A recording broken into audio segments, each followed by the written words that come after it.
Hey guys, Mystic Eve here. I am not at Center of Mystic Arts in Costa Rica. I am on tour in the United States, in Georgia at the moment, staying at my mom's house. This is like my other home. Um, wow, we just went through full moon in Cancer. Um, my moon's in Cancer, and the sun is in conjunction with Pluto, which mine was in my birth chart as well. So I'm feeling it pretty heavy. It is cold up here. So there was this big winter storm happening, and I was going to go up north, and then I wasn't really able to do that. And then I'm planning on going down south to Florida, working on it all at the moment. The tour is a little bumpy at the moment. So I'm keeping myself busy here, reading and studying. I went outside and it was just, the moon was right there shining on me. And I was able to do some beautiful meditations for the full moon. In Cancer, it's very deep and emotional and watery, and so is Pluto. So, let's see what the cards have to say today.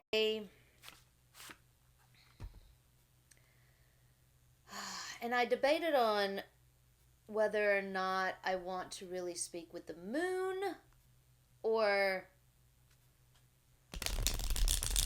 the sun and Pluto. So I'm gonna kind of leave it open. Whoever wants to speak, I think that they will for sure come out and speak.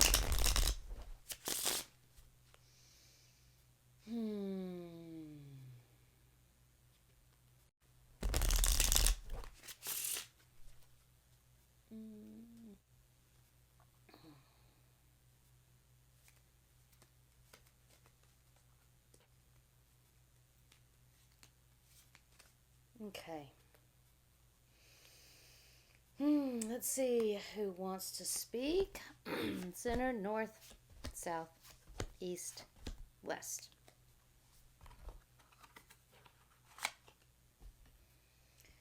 So, what is this all about? Let's look at the center card. Ten of Hearts. Watery. The moon in Cancer. That 10, that karmic completion of emotions. Um, hmm.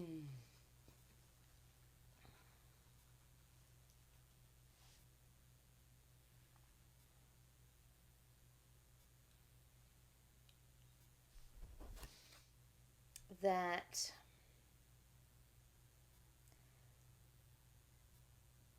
having a full cup,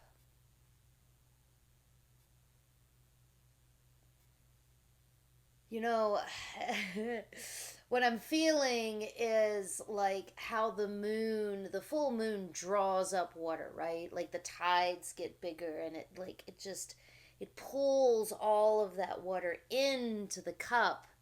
And sometimes that can be hard to carry, especially with the sun conjunct with Pluto.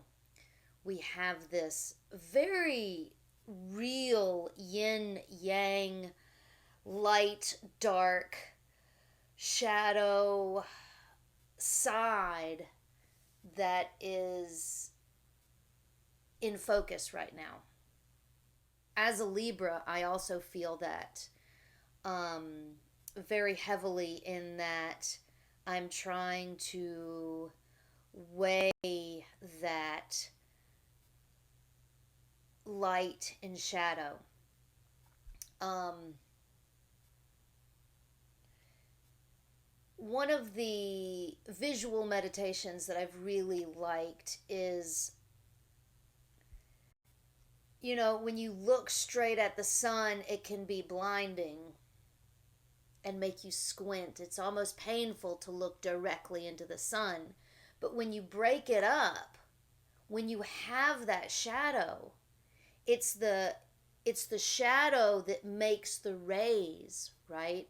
It's the shadow that breaks the light up into different prisms and colors. It's the shadow that makes the light beautiful. All right. So, what's in the north? There's the Ten of Diamonds, the I Love You card. Another 10. Very much in the air of karmic completion, the having all of our resources laid out in front of us. This is the world.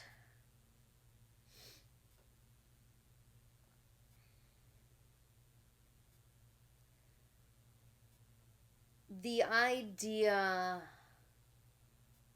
and the realization that everything is of this earth.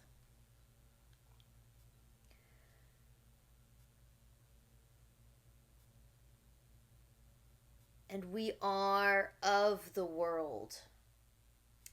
This speaks of Mother Gaia protecting us. Um, you know, with with everything going on in these days, for sure, this is a pivotal, not pivotal, this is a very,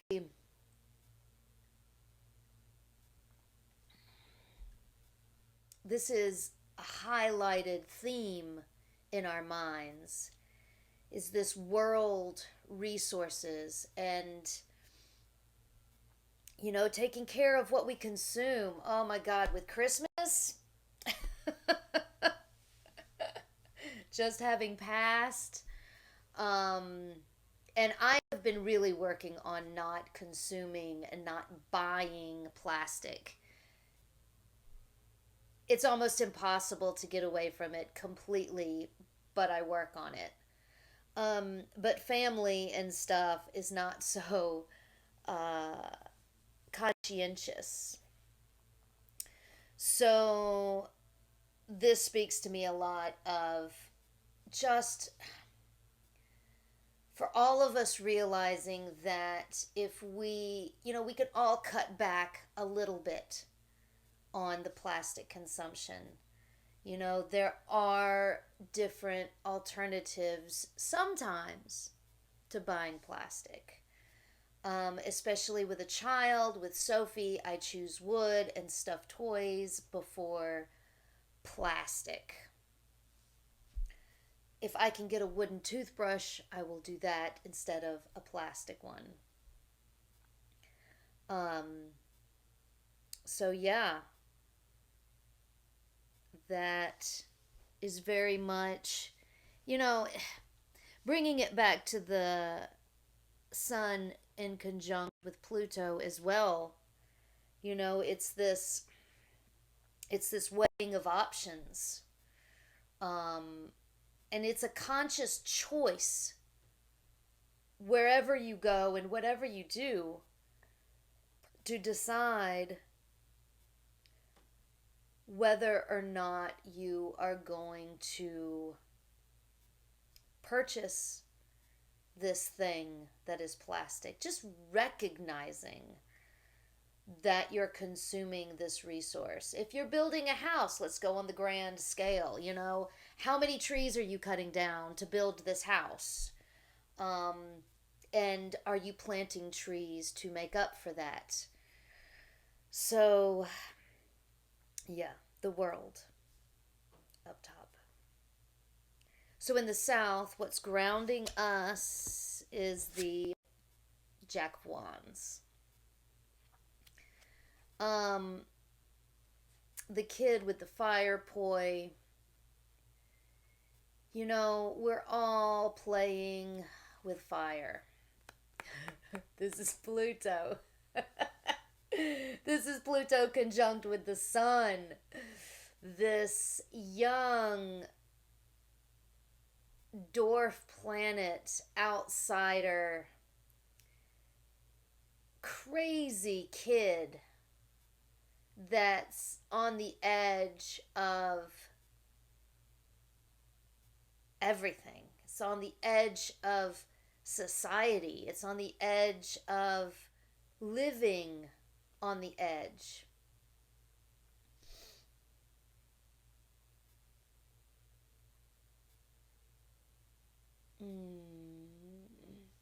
That sun and Pluto dancing together. You know, being in my birth chart has always been a part of my life. This taking in the shadow and transforming the shadow into beauty. Not the deep, evil, dark, demented shadow, but the shadows that, like I said, the shadows that make everything beautiful. Oh gosh, from the earliest memories, I remember waking up in the middle of the night and I would see things in the shadows and I would draw them, like pictures and people and all kinds of things.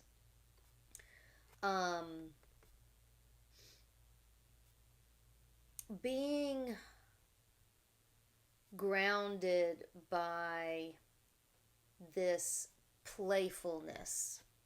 It's interesting that the world card is up top in our minds, but we're grounded in this playful fire. It's kind of topsy-turvy, right? You would think the earth and the diamonds would ground us, but in actuality, in this spread anyway, the material matter of this planet is in our minds, and we're riding on a fireball. That's kind of, oh, I feel that, like just literally riding on a fireball. The image comes to me of the Avatar riding on the wind circle, you know, that he makes, but as a fireball. All right. Let's go to the east. The sacred direction where the sun comes up and sheds light. The Six of Hearts. So we've got water again. And the six, what a sacred, balanced number of Tifereth. The sun right here. This is the sun being like, I am the center. This emotional tsunami of emotions is held in your solar plexus. Now, I do have to say, since I've been in Costa Rica and really worked on my diet and kind of cleaned out my system, and I come back to the States, one of my biggest issues here in the States is binge eating and not caring at all what I put in my body.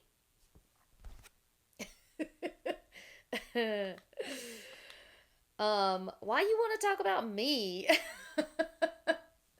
So when when I come to the States, it's really hard for me to have self-discipline about what I consume and what I eat.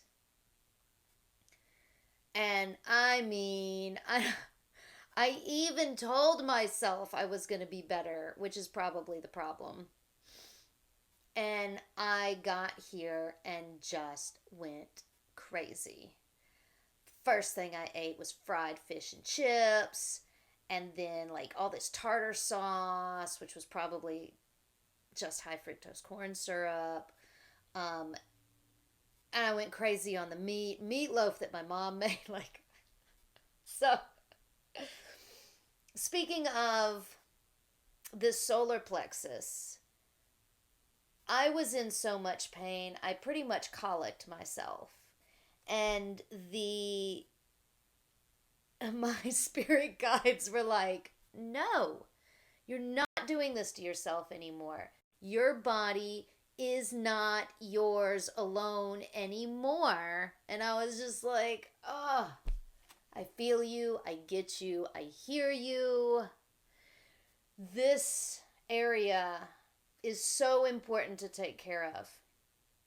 Your solar plexus, this balance, to be able to balance your emotions. There's been some crazy hang up with Sophia's father that was all kinds of, I'm trying to navigate all of these things, and I realize now how important our bodies are. This physical being, you know, once you become enlightened,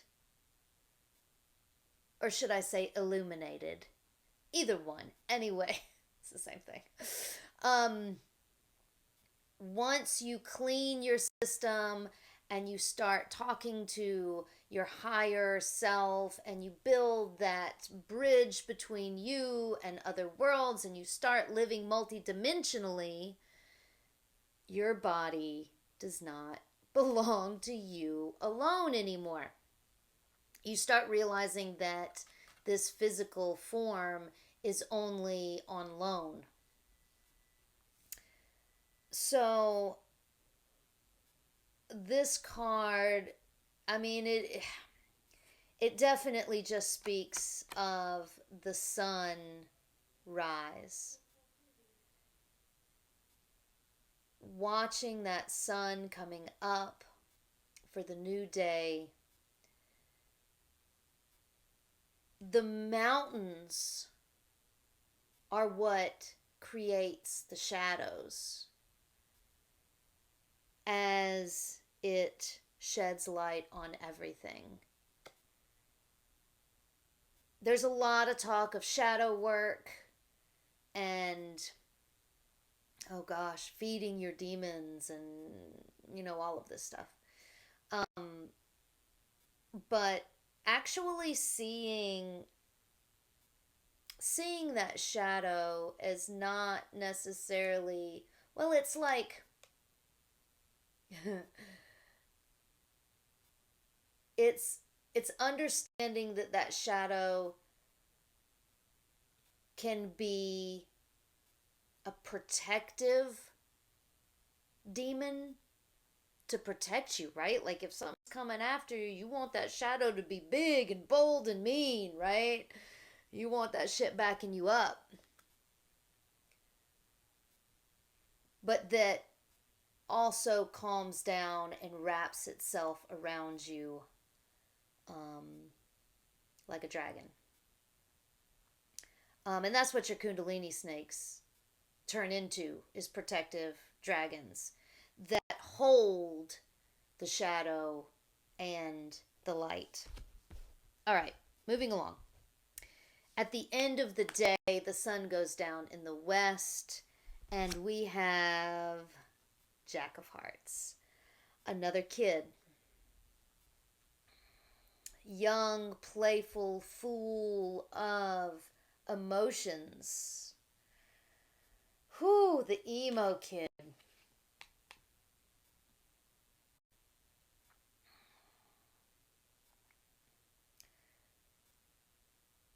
You know, at the end of the day, we all have to crawl into bed with our own emotional shit, if you will.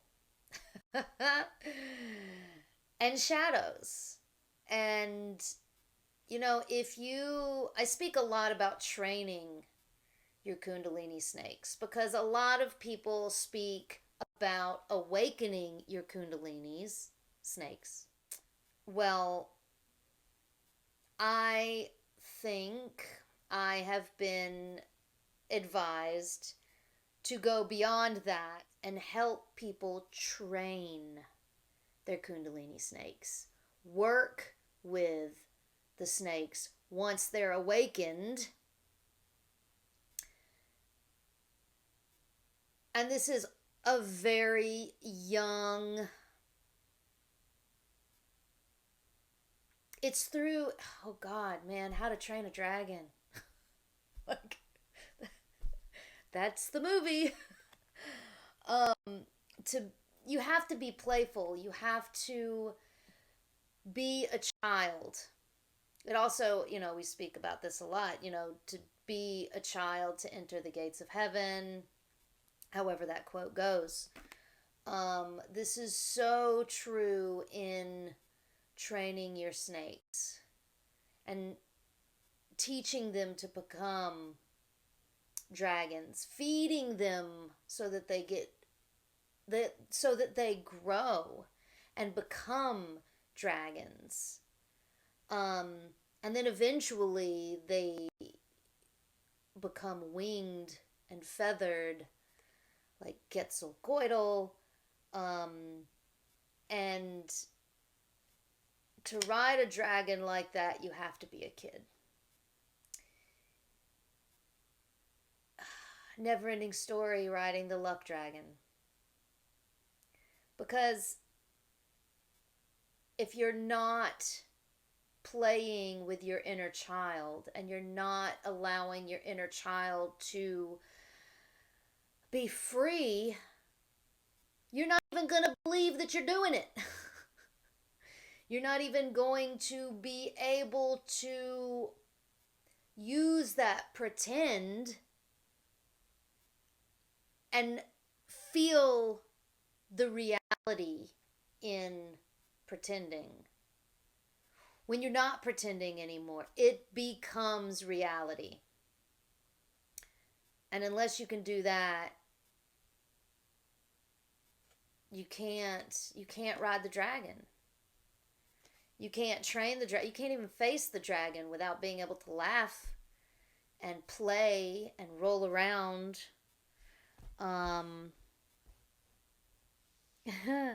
So we've got 2 10s, 2 jacks, and a 6. I want to just thank you so much for watching, and please write some comments below what you think about the cards if you have any other intuitions. I'd love to get the comment section going, although I don't check it very much, but I will. You can check out all my other stuff. I have hashtag Mystic Eve, all of my spiritual journals since I was 14, published on Amazon. I've also got a Patreon account, which I am working on. All of this stuff. I appreciate all of you. Even though the world is overpopulated, the few that are watching my channel, hopefully we will be able to become stronger and raise our vibrations to be able to heal not only the world, but our inner child. Thank you again. Whether you're traveling mentally or physically, may it be in love and light. And don't forget the lube. Ciao.